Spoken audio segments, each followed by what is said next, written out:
Ya Tuhan Allah kami, kasih sayang-Mu begitu besar, kasih sayang-Mu memberi pengharapan kepada kami, bahkan memulihkan dan menerima kami apa adanya. Pada saat ini ya Tuhan, kami bersama-sama hendak menerima sabda-Mu. Biarlah urapan kasih-Mu itu senantiasa menuntun kami di dalam kami memahami kehendak-Mu. Bahkan kasih setia-Mu jugalah yang akan memberi kami kekuatan untuk kami dapat melakukan firman-Mu. Bersabdalah kepada kami di tempat ini ya Bapa, di dalam Kristus Tuhan Yesus Kristus kami berdoa. Amin.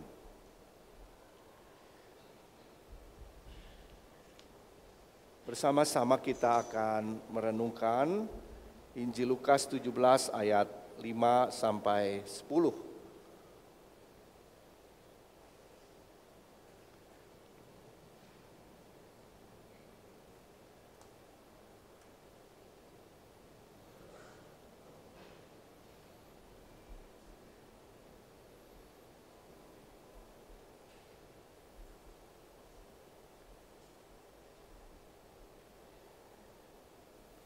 Begini bunyi firman Tuhan, kata rasul-rasul itu kepada Tuhan, tambahkanlah iman kami. Jawab Tuhan, sekiranya kamu mempunyai iman sekecil biji sesawi saja, kamu dapat berkata kepada pohon ara ini, tercabutlah engkau dan tertanamlah di dalam laut, dan ia akan taat kepadamu. Siapa di antara kamu yang mempunyai seorang hamba yang membajak tanah, lalu menggembalakan ternak akan berkata kepada hamba itu setelah ia pulang dari ladang, mari segera makan. Bukankah sebaliknya ia akan berkata kepada hamba itu, sediakanlah makananku, ikatlah pinggangmu dan layanilah aku sampai aku selesai makan dan minum. Sesudah itu engkau boleh makan dan minum. Apakah ia berterima kasih kepada hamba itu karena hamba itu telah melakukan apa yang ditugaskan kepadanya? Demikian jugalah kamu. Apabila kamu telah melakukan segala sesuatu yang ditugaskan kepadamu, hendaklah kamu berkata, kami hamba-hamba yang tidak berguna. Kami hanya melakukan apa yang harus kami lakukan. Demikian sabda Tuhan bagi kita semua. Berbahagialah kita yang mendengarkannya, memelihara serta melakukan dalam hidup setiap hari. Haleluya.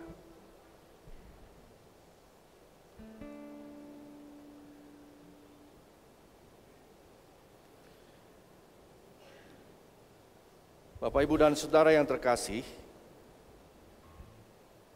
orang yang hidupnya tanpa pamrih, tanpa mengharapkan balasan, tanpa timbal balik, tanpa berharap pujian, apa ia masih ada? Masih ada Bapak, Ibu, dan Saudara orang yang hidupnya tanpa pamrih, tanpa mengharapkan balasan, tanpa pujian, mengharapkan pujian, tanpa mengharapkan apapun, jasa. Masih ada?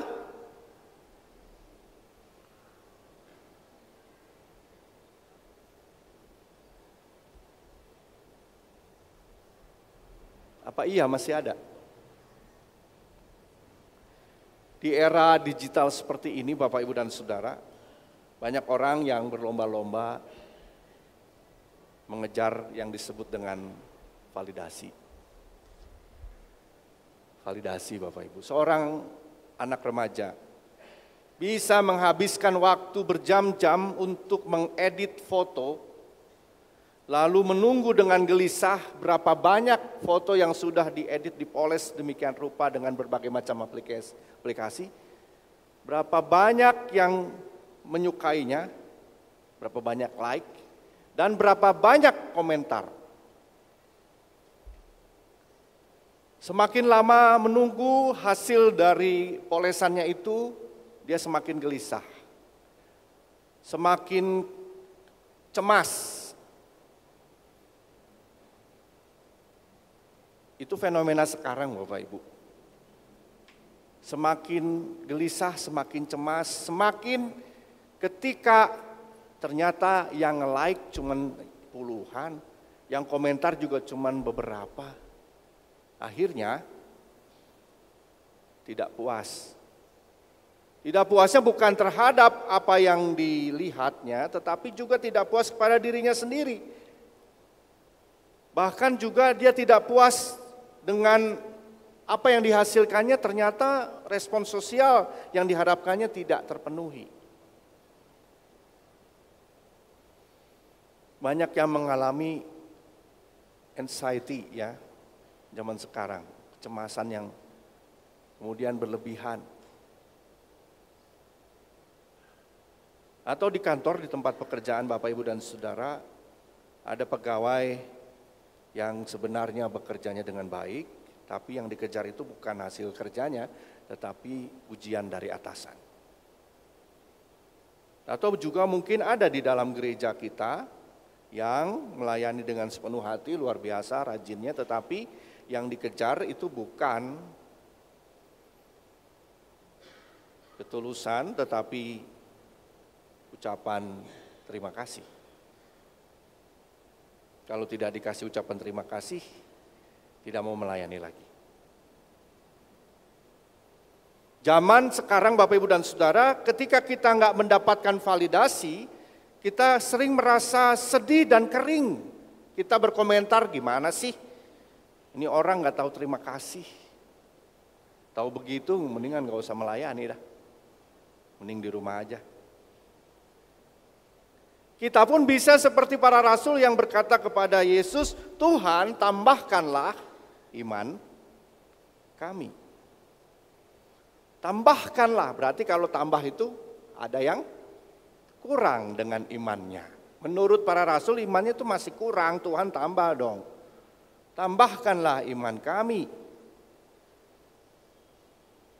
Tetapi Yesus menjawab dengan sederhana, kalau kamu punya iman sebesar biji sesawi saja, kamu dapat berkata kepada pohon ara ini, tercabutlah engkau dan pindahlah ke dalam laut, tertanamlah di dalam laut, maka ia akan taat kepadamu. Apa maksud Tuhan dengan mengatakan jikalau kamu mempunyai iman sebesar biji sesawi? Iman itu tidak harus besar. Cukup kecil saja, tapi dia hidup. Bagi kita mungkin seperti para rasul, para murid itu mengatakan, wah zaman sekarang kalau cuman sedikit kayaknya kurang Pak Pendeta. Bagi kita barangkali kecil itu sulit mendapatkan validasinya. Harusnya besar.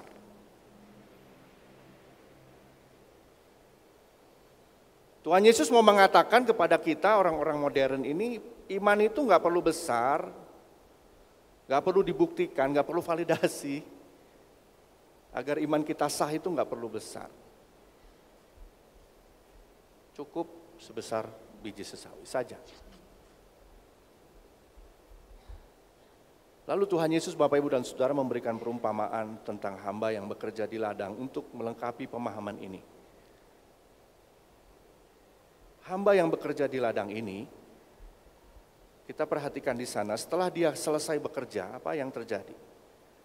Tuannya tidak langsung mengucapkan terima kasih, hatur nuhun. Kenapa? Karena dia melakukan tugasnya. Cerita ini mungkin keras bagi kita yang terbiasa Bapak Ibu dan Saudara dengan budaya apresiasi. Apa-apa harus dibalas. Apa-apa harus ada timbal balik. Apa-apa harus menghasilkan sesuatu yang valid. Tuhan Yesus mau mengajarkan kita Bapak Ibu dan Saudara lewat kisah ini, dia mengajarkan kepada kita bahwa motivasi yang sejati dalam pelayanan bukan validasi manusia, tetapi kesetiaan kepada Allah.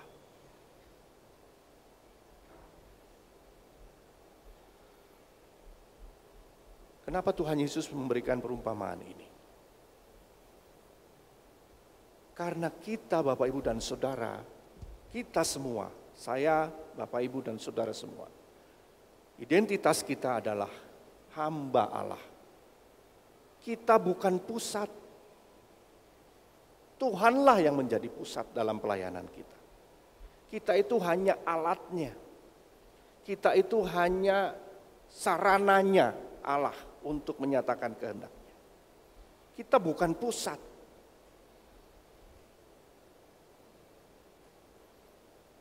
Kemudian Bapak Ibu, karena kita adalah hamba, maka kita diminta untuk taat dan setia. Hanya itu yang diminta.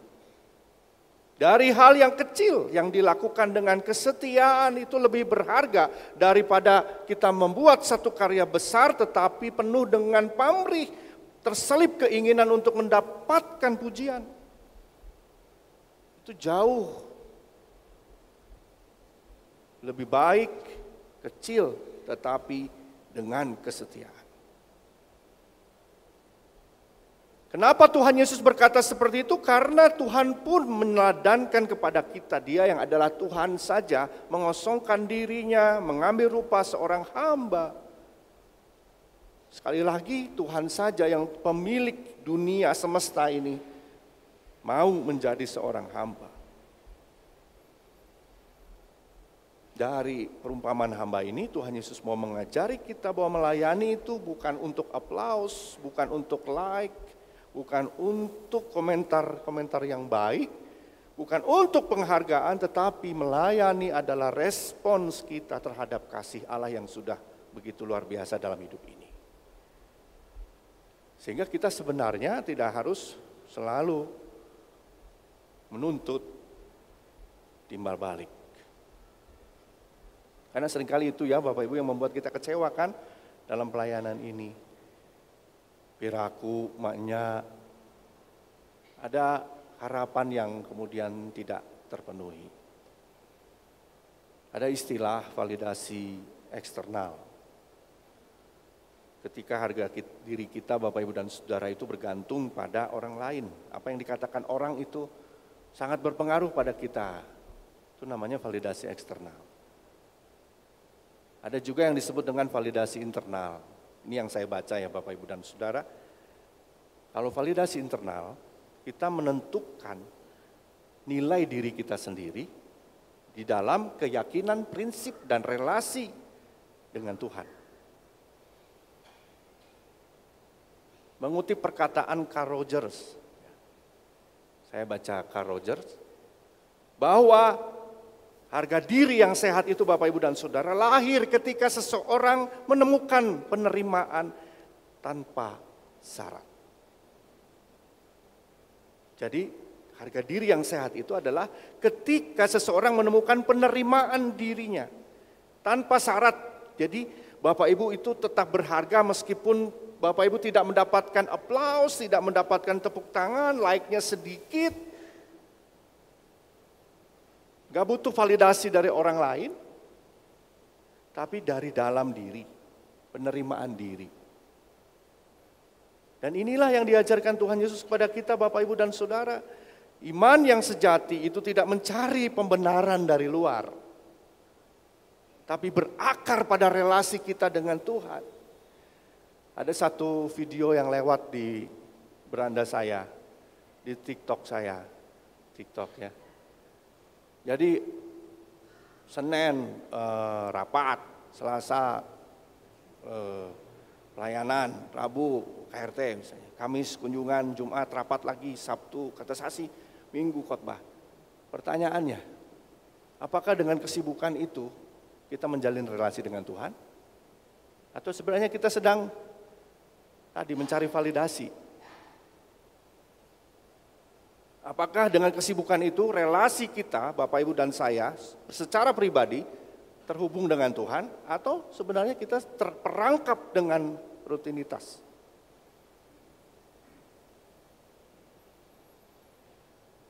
Tuhan Yesus menggambarkan hamba yang telah selesai bekerja, dia harus dapat memosisikan dirinya untuk selalu siap dan mengedepankan kepentingan sang majikan, yaitu Tuhan. Meskipun Bapak, Ibu, dan Saudara, hamba itu berhak untuk beristirahat. Berhak untuk makan selesai bekerja. Kenapa dia melakukan itu? Karena dia adalah seorang hamba. Titik, tidak ada lagi. Tidak kurang, tidak lebih. Dia seorang hamba. Kita semua adalah hamba.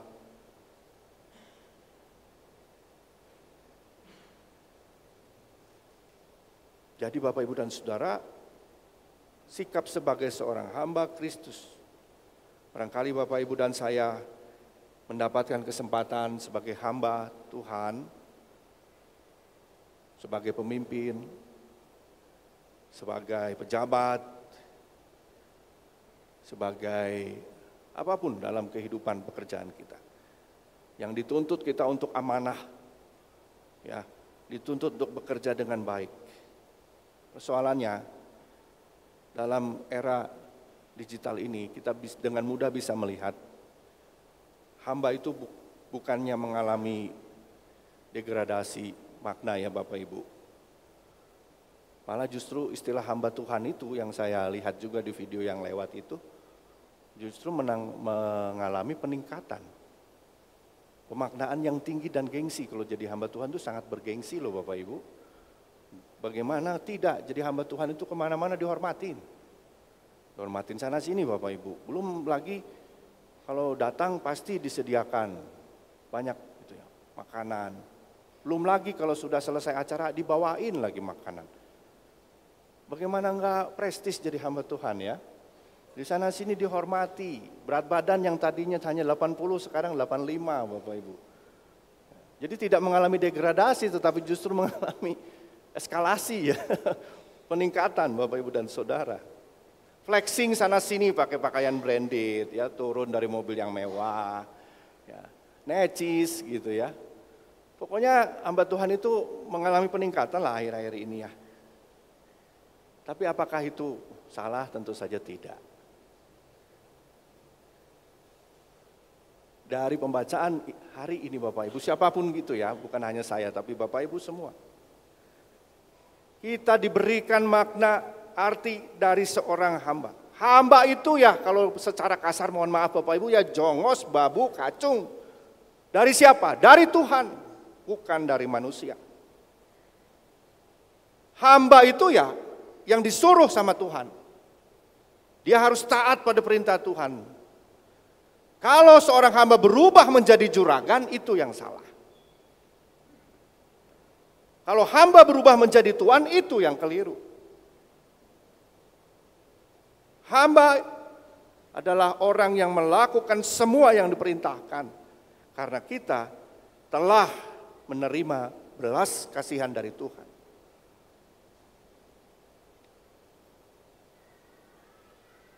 Oleh sebab itu Bapak Ibu dan Saudara, jangan biarkan iman kita diukur hanya oleh jumlah pujian dan penghargaan. Sekali lagi, jangan sampai iman kita itu hanya diukur like dan komen, like and subscribe. Iman kita tidak diukur dari itu. Kita mau melayani dengan istilah Kak Roger tadi, validasi internal. Kita mau melayani dengan kesadaran, ya saya ini hamba Tuhan. Karena dengan kesadaran validasi internal itu kita bisa merasa diri cukup. Meski tidak dipuji oleh manusia. Meski mungkin tidak viral. Meski mungkin tidak menjadi sesuatu yang spektakuler. Milikilah iman sebesar biji sesawi. Tidak perlu ditambah-tambah dan juga tidak perlu dikurangi. Hamba adalah hamba. Titik. Tidak lebih dari seorang hamba Allah. Sederhana, tidak perlu flexing-flexing, ya, tapi punya daya besar untuk terus melakukan karya Allah di dunia ini. Tuhan menguatkan kita semua sebagai hamba-hambanya. Amin.